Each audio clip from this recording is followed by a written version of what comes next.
Yang pertama yaitu tugasnya sebagai penyelenggara kesekretariatan. Tugas yang pertama, tugas yang telah disampaikan dari penanya pertama yaitu berapa lama jabatan anggota DPRD. Nah, bahwa sesuai dengan peraturan Komisi Pemilihan Umum nomor 7 tahun 2023 ini, masa jabatan anggota DPRD ini berjumlah hanya 5 tahun. 5 tahun ya. Jadi masa jabatan anggota DPRD dibatasi selama 5 tahun. Nah, apabila ingin melanjutkan pengabdiannya di lembaga pemerintahan, beliau bisa mengikuti pemilihan umum untuk tahun berikutnya atau yang sudah ditetapkan oleh pemerintah. Jadi untuk masa jabatannya itu hanya 5 tahun. Ini luar biasa ya Bu Desi, karena dengan usia masih sekitar SMP ini untuk sudah mempunyai ingin tahu terkait dengan syarat-syarat yang menjadi anggota DPR. Syaratnya yaitu sesuai dengan Undang-Undang Pemilu bahwa syarat jadi anggota DPR ini itu masuk dalam kepesertaan pemilu, bergabung ke salah satu partai politik. Nanti apabila mendaftar ke salah satu partai politik dan diajukan ke Komisi Pemilihan Umum dan ditetapkan dan menjadi peserta pemilu ini, bisa mengikuti selama tahapan pemilihan umum. Jadi syaratnya ini harus ikut partai politik terlebih dahulu. Nah, yang ketiga ini kewenangan apa saja sebagai anggota DPRD. Nah, sesuai dengan Undang-Undang 23 2014 bahwa kewenangan dari anggota DPR ini salah satunya yaitu dapat mengusulkan pembentukan peraturan daerah. Yang selanjutnya itu untuk meminta terkait dengan laporan keterangan pertanggungjawaban kepala daerah. Salah satu kewenangan dari DPRD, dan melakukan fungsi pengawasan kebijakan pemerintahan daerah. Kewenangannya seperti itu. Mungkin itu Bu Desi. Saya Nesya Kanaya Pratiwi dari kelas 7I. Saya ingin bertanya, bagaimana prosedur atau pembuatan peraturan daerah? Terima kasih. Sama-sama.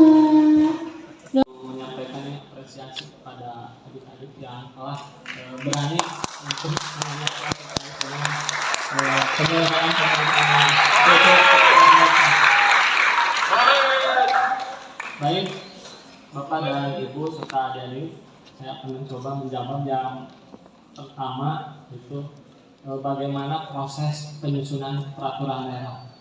Bahwa sesuai dengan Permendagri 80 2015 tentang pembentukan produk hukum daerah, ada beberapa tahapan yang harus dilakukan.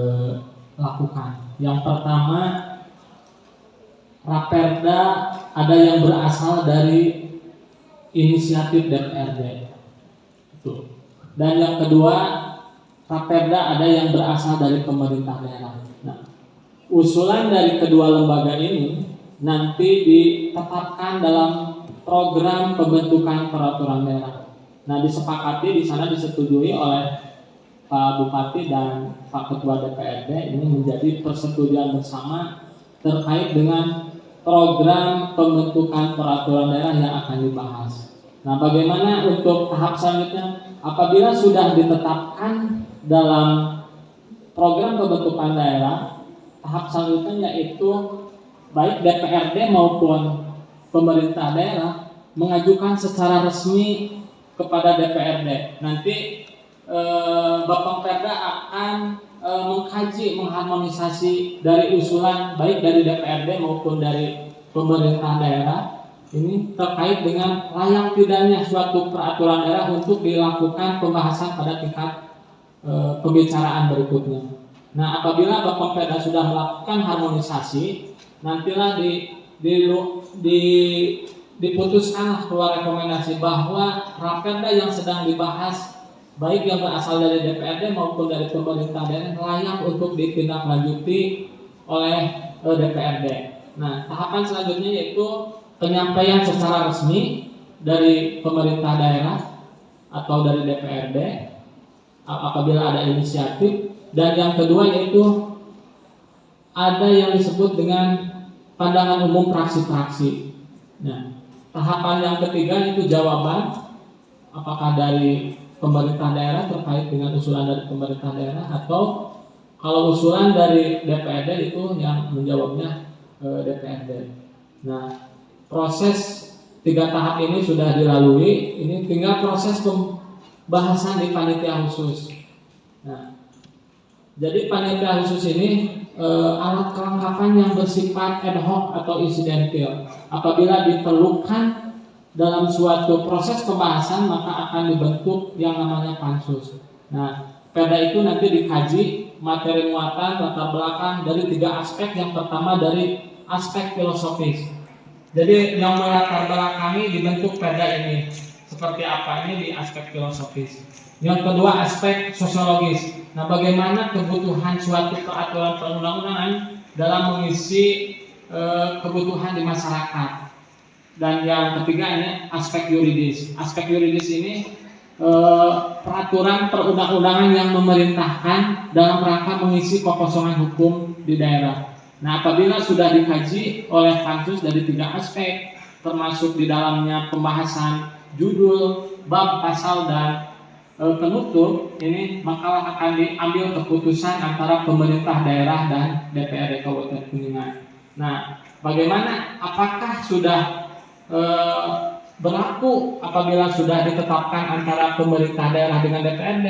Nah, berdasarkan Permendagri 120/2018 ya, tentang perubahan atas Permendagri 80/2015 ini belum bisa dipublikasikan ke masyarakat. Ini harus melalui evaluasi dan fasilitasi oleh Provinsi Jawa Barat. Apabila nanti sudah dilakukan evaluasi atau fasilitasi, maka akan terbitlah yang namanya lembaran daerah. Ini sudah ditetapkan menjadi lembaran daerah, nanti dipublikasikan untuk dipedomani baik oleh pemerintah daerah atau masyarakat secara umum.